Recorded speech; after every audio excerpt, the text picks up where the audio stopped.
I welcome you all with my love and respect.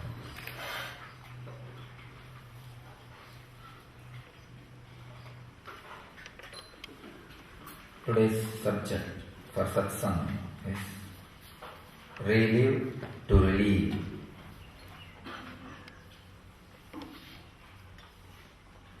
Again, I'll continue on the same subject of past life,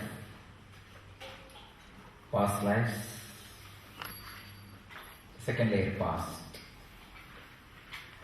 Scientists in the field of past life regression, like Dr. Brian Elvis, leading psychotherapist and author of The Same Soul, Many Bodies, Many Lives, Many Masters, and Dr. Ian Stevenson state past life therapy can be a cure for psychological ailments like unexplained fears. For example, claustrophobia, which is a fear of closed spaces. A person relived a past life in which he was buried alive in an earthquake. Once the trauma was released, he was able to overcome the fear. Healing evidence of the claustrophobic patient.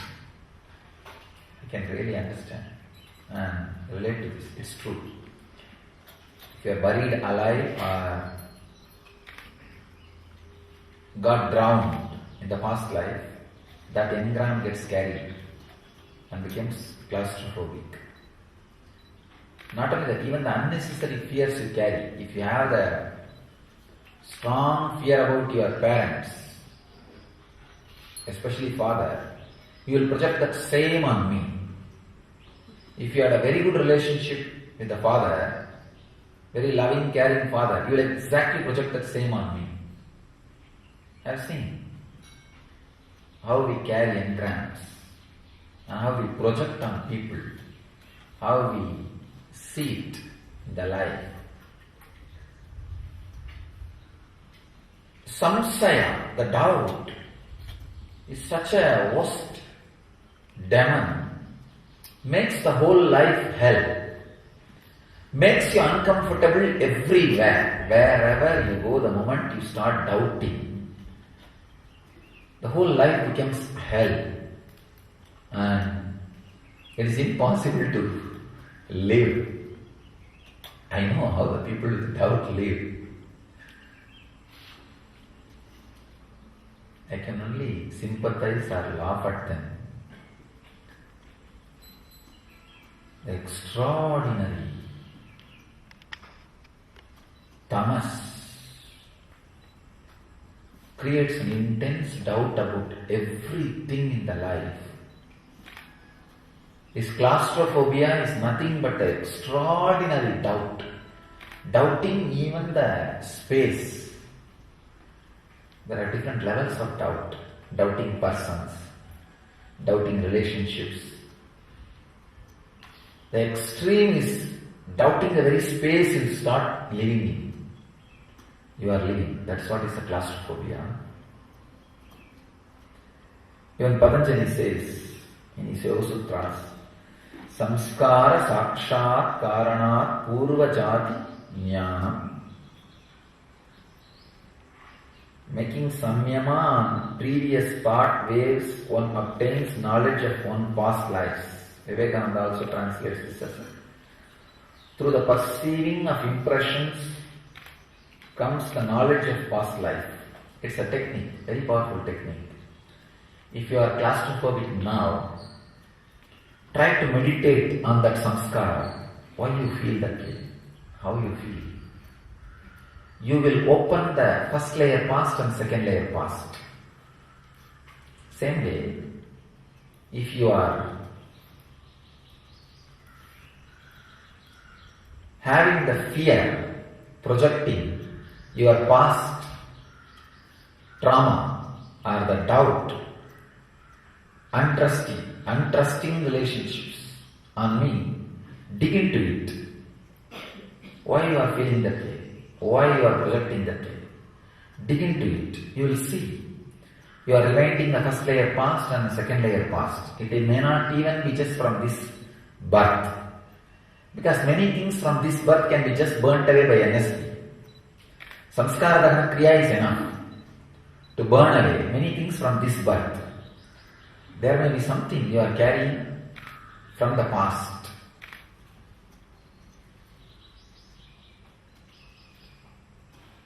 Inability to open up, to trust is a worst hell. Because with that quality, however life is comfortable, you just can't live. It will suffocate.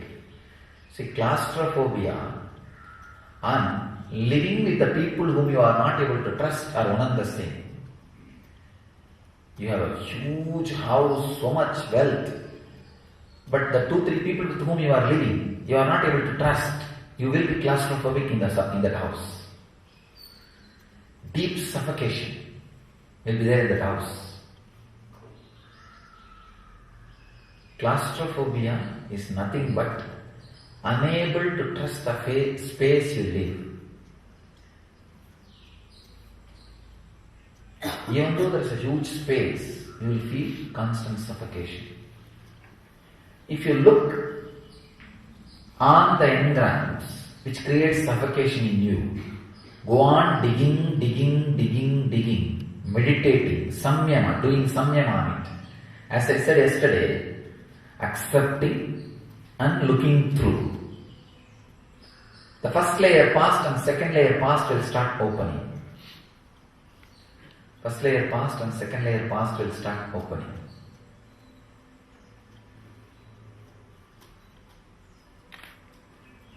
It's the most powerful process for the past life regression.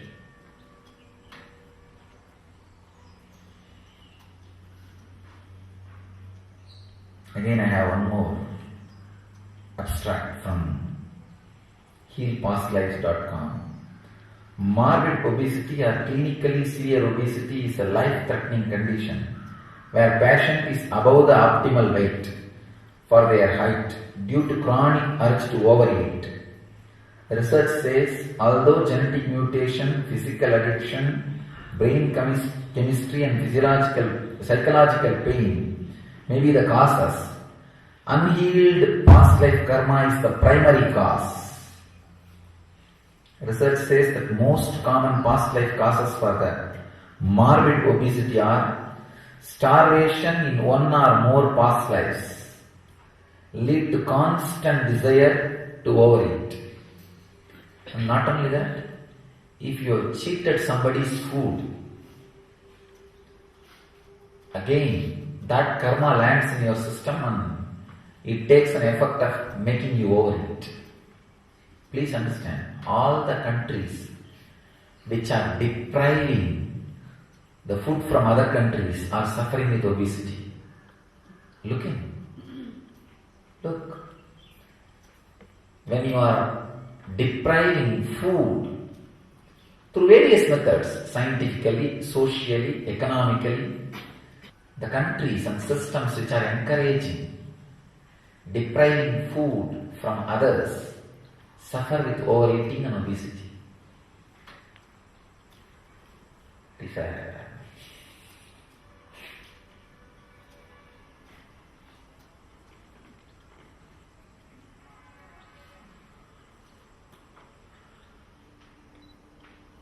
Exactly what the scientists are saying is true.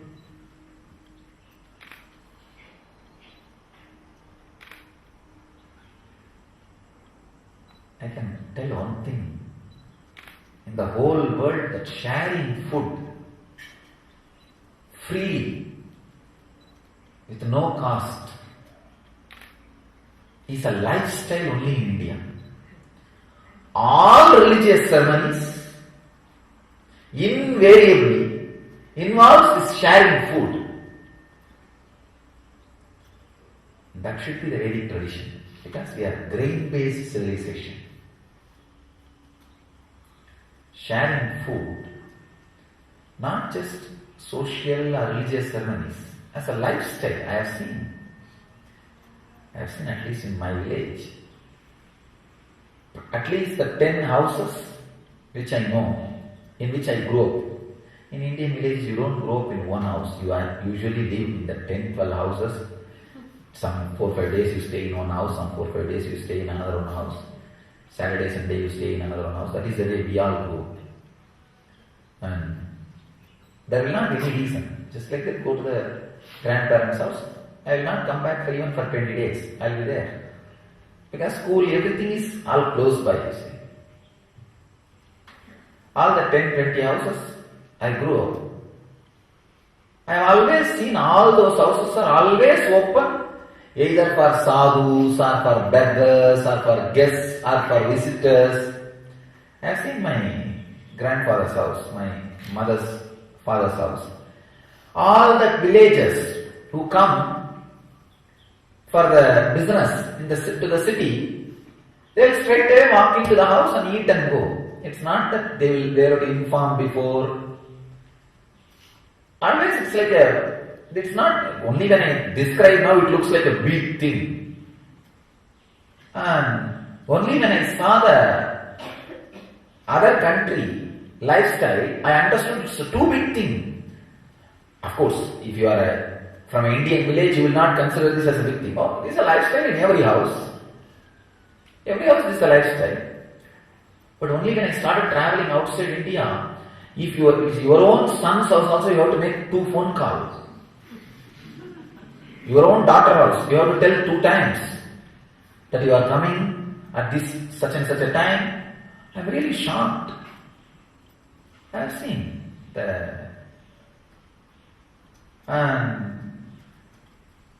those villages, they will straight away come and do some business in the city. And they know that Mudaliar's house, food will be there. Noon means they will come and eat and go. These people also, remember, they will not even ask who you are, from where you are coming, nothing. There will be one area allotted specially for that. Anybody comes and sits. These 2, 3 ladies in the house, they will bring water and give first. And they will first thing they will ask, have you had lunch or dinner, breakfast? They will say, no, I came to eat only. Then they will bring that banana. It's like a regular routine. Sharing food should be a lifestyle. I wanted to give this as one more smriti. Smriti means the lifestyle to experience and radiate ultimate truths. Shruti is ultimate truths. Smriti is lifestyle, ideals which you need to imbibe and to live those ultimate truths in your life. So I wanted to add this one understanding as a smriti for all our disciples and followers. All your house kitchen should be open for anybody who is hungry. It should be a rule. Anybody who considers me as a guru, a God, my disciple or devotee, should keep this as a vow. Keep your kitchen open. Don't cook only for you. Then obesity is the only way. If you are cooking only for you and your family and eating, be sure obesity will be your lifestyle either in this janma or in the next life. That's all. Now or next, obesity. Obesity is the way you will live and die. So, not only this karma, even as a great understanding about life, food should be free. Food should be free for the whole humanity. So all our devotees and disciples should keep their kitchen open to any visitor, beggar, sadhu, guest, or even the animals who live around in that area. All of them should be given food. And any of our disciples, devotees who are in the position of decision making, either socially, politically, or any religious leader or anybody. I command all of you to work to make the food as free commodity in the planet Earth. Food should be available for anybody, any life which is breathing, which has life. When I say breathing, you should not exclude trees. They do breathe. Anything which is alive, food should be free for them. Food should be made available to them. The food, making the food available is one of the greatest virtue and first virtue, first important lifestyle.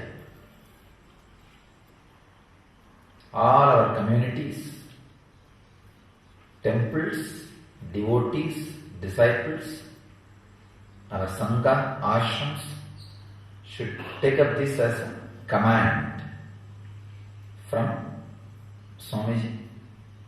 Kitchen should be always available to whoever comes and open to whoever comes, and you will never have economical problem by running a open kitchen. No. You will never have an economical problem by running an open kitchen. That is my blessing to the whole Sangha. Understand? Keep the Annapurani available to the whole world. You will see Lakshmi showers constantly on you. This should be a lifestyle.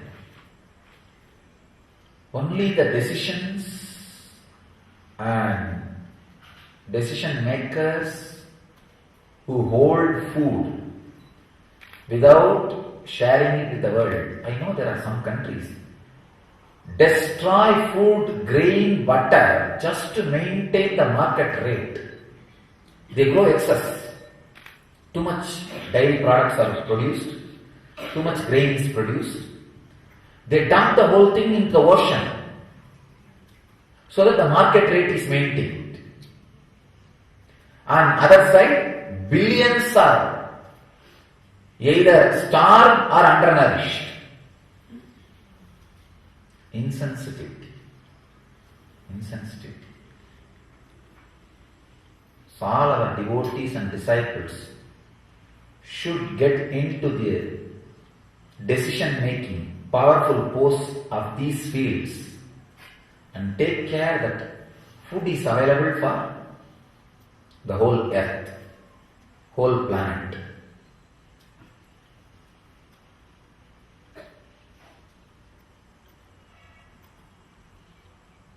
There is a song by Bharadiyar.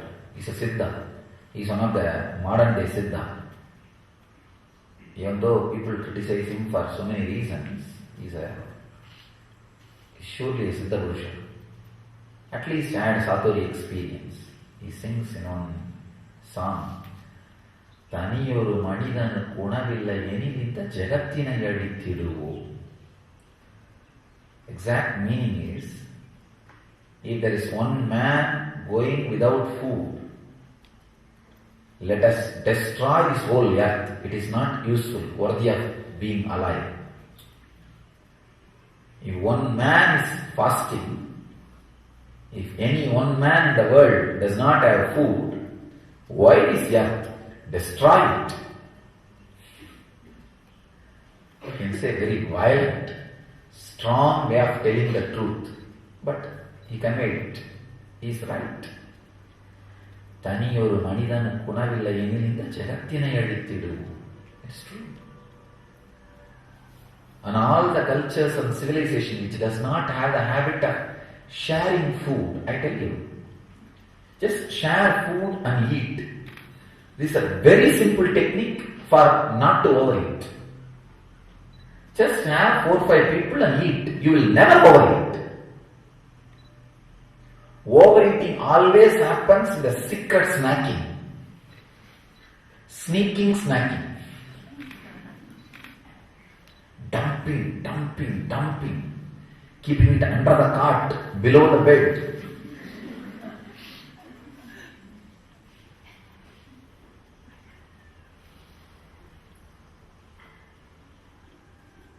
I tell you, it's really, always have few people to share food.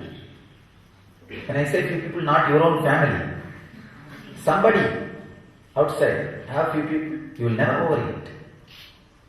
It's a rule. I know the psychology. I can tell you, you will never overeat. Have a lot of people to eat with you. You will never overeat. It's a lifestyle. It's a mind. And same way, arranging the food and seeing the food with a lot of respect, you will never overeat. Sharing will relieve you from obesity.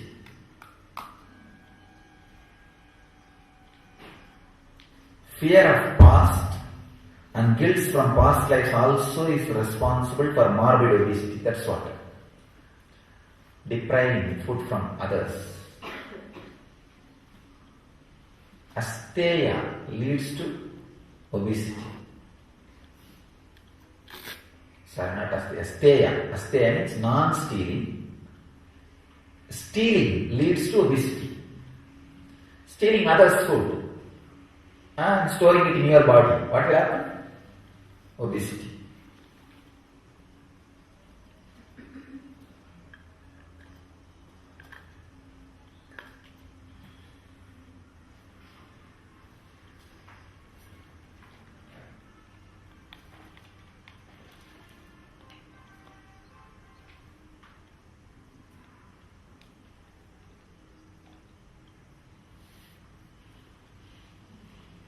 Every moment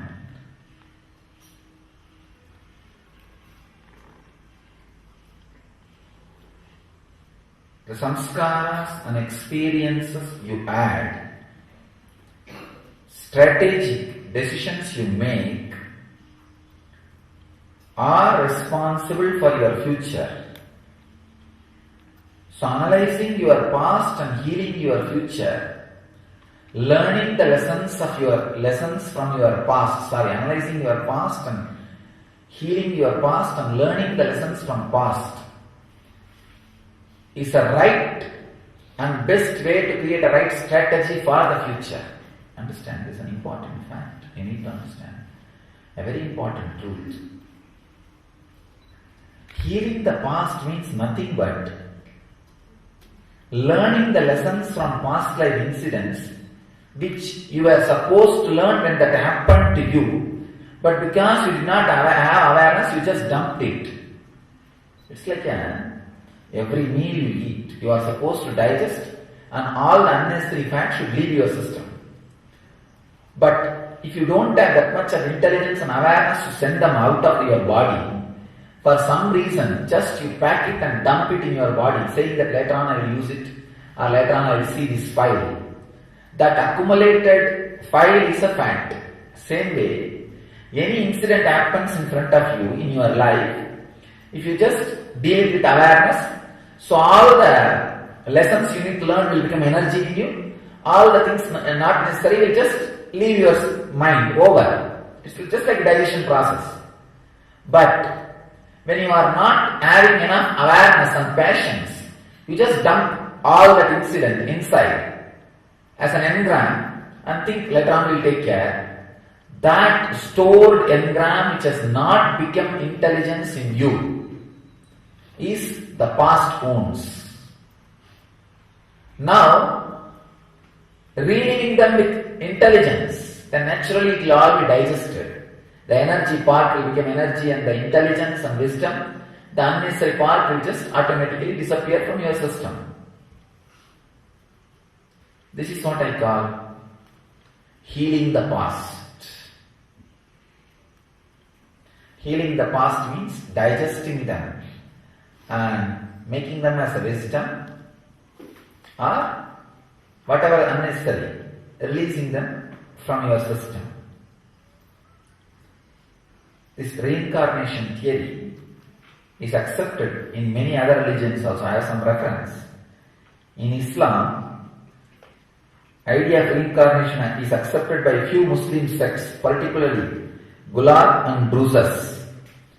Some verses of Quran support reincarnation, which says, "And you were dead, and he brought you back to life, and he shall cause you to die, and in the end shall gather you unto himself." Oh God. Very strange. But some traditions in Islam do accept reincarnation theory, even though mainstream Islam does not accept. And same way, I have some references. Some Christian sects and traditions also accept reincarnation. I'll give you those references tomorrow. Anyhow, all you need to know about the reincarnation theory is healing the past. When you relive them with awareness and intelligence, you digest them. Whatever is right becomes part of your life. Whatever is not needed leaves your system. So the past is healed. Let you all achieve and radiate enlightenment.